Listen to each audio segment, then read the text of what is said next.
when the millionaire's fiancée pointed at the scruffy young man and whispered, "He looks like your lost son."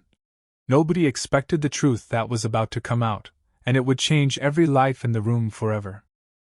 The grand dining hall shimmered under the glow of crystal chandeliers, each light reflecting off the polished marble floor like tiny stars.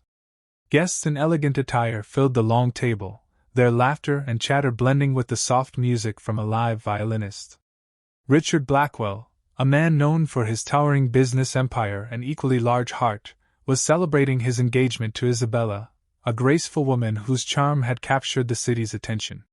Plates of roasted lamb, creamy potatoes, and fine wine made the evening feel almost perfect, until the dessert course arrived. A tall, lean waiter stepped forward, his black uniform slightly faded compared to the sharpness of the others. He moved quietly, almost shyly, placing a slice of chocolate cake before Isabella. As she looked up to thank him, her smile faltered. Her eyes locked onto his face, and something in her expression shifted to pure shock. She leaned toward Richard, her voice barely more than a whisper, yet it sliced through the air like a blade. "He looks like your lost son." In that instant, the chatter died, forks hovered midair, and every guest turned to see the young man who had just changed the course of the evening forever. Richard's gaze locked on the young waiter, his mind suddenly a storm of memories he thought he had buried forever. The man's posture stiffened under the weight of so many eyes.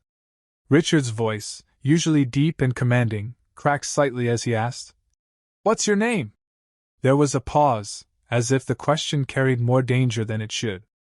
"Daniel, sir. Daniel Carter," the waiter replied. A faint ripple of murmurs swept through the guests, but Richard barely heard them. That name, Daniel, struck him like a physical blow. 15 years ago, his only child had vanished in a boating accident while on a family holiday. Search teams had scoured the coast for weeks, but the boy's body was never found. The grief had nearly destroyed him. Now, across the table, Isabella leaned in and whispered urgently, "Look at his eyes, they're exactly like yours." Richard felt his knees weaken. Those same hazel eyes, flecked with gold, stared back at him, wide with confusion. "Where did you grow up?" he asked, taking a cautious step forward. Daniel shifted uncomfortably, his hand tightening on the serving tray. I don't remember much before I was 8. A couple found me near the coast after a storm. They said I was lucky to be alive." The air in the room grew thick, each word tightening the invisible thread between them.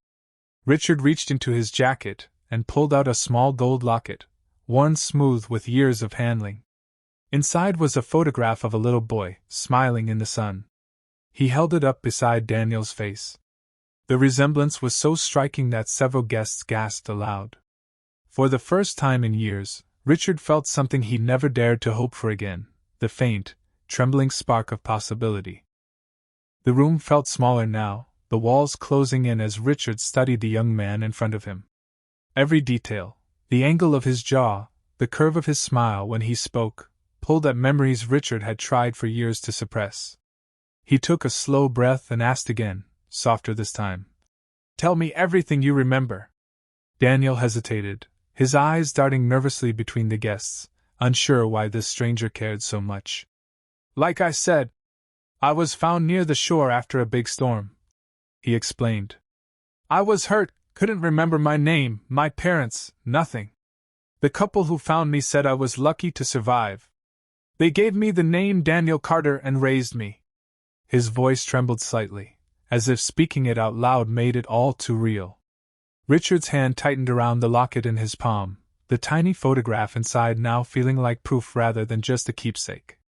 He stepped closer, lowering his voice so only Daniel could hear. "When you were little, you had a scar just above your left eyebrow, from falling off your bike." Daniel's brows furrowed, and without thinking, his hand went to the faint line on his skin, a mark he had never been able to explain. Gasps spread through the table as the connection became harder to deny. Richard's heart raced. The pieces were falling into place faster than he could process. Isabella's hand found his arm, grounding him as tears welled in his eyes. For the first time in years, hope wasn't just a dream, it was standing right in front of him, with hazel eyes flecked with gold and a past that begged for answers. Richard's hands shook as he reached for his phone, his decision already made. "I need my doctor here." "No," he ordered, his voice leaving no room for argument. The guests exchanged uneasy glances, sensing they were witnessing something life-changing. Daniel stood frozen, the tray still in his grip, his mind spinning. He wasn't sure why this man's eyes, filled with both hope and fear, made his chest ache. Within an hour, Dr. Whitmore, Richard's longtime physician, arrived with a discreet leather case. The dining hall had grown eerily quiet. No one dared to break the tension.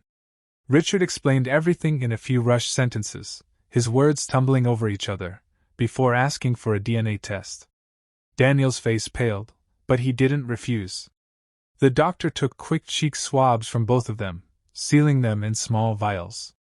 As they waited for the results, Richard paced near the window, each tick of the clock dragging like an eternity. Daniel sat at the far end of the table, his hands clasped tightly, his thoughts a storm of confusion. Then, at last, Dr. Whitmore returned, holding a crisp white envelope. He handed it to Richard, who stared at it for a long moment before breaking the seal. His voice cracked as he read aloud.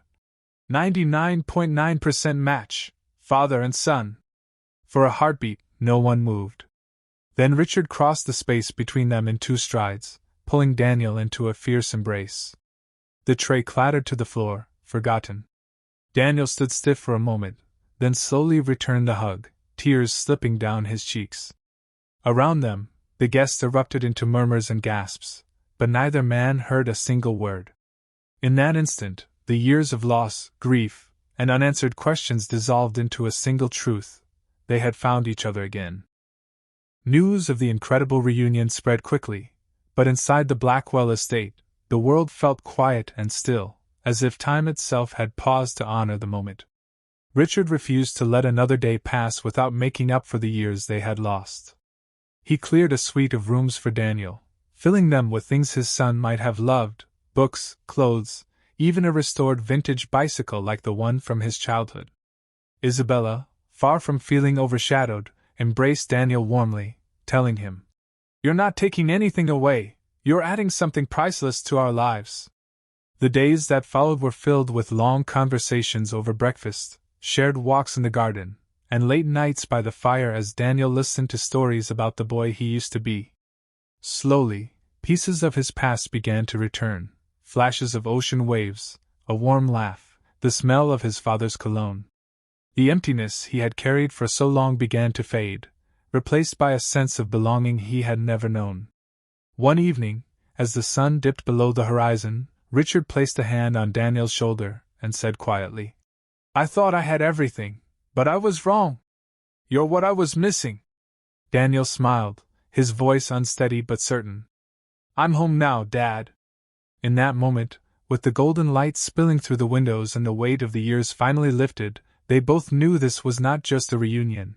It was the beginning of a new chapter, one they would write together, side by side, as a family whole again. If you enjoyed this story, don't forget to like, comment, and share it with your friends. Subscribe to Kindness Region for more heart-touching stories every week.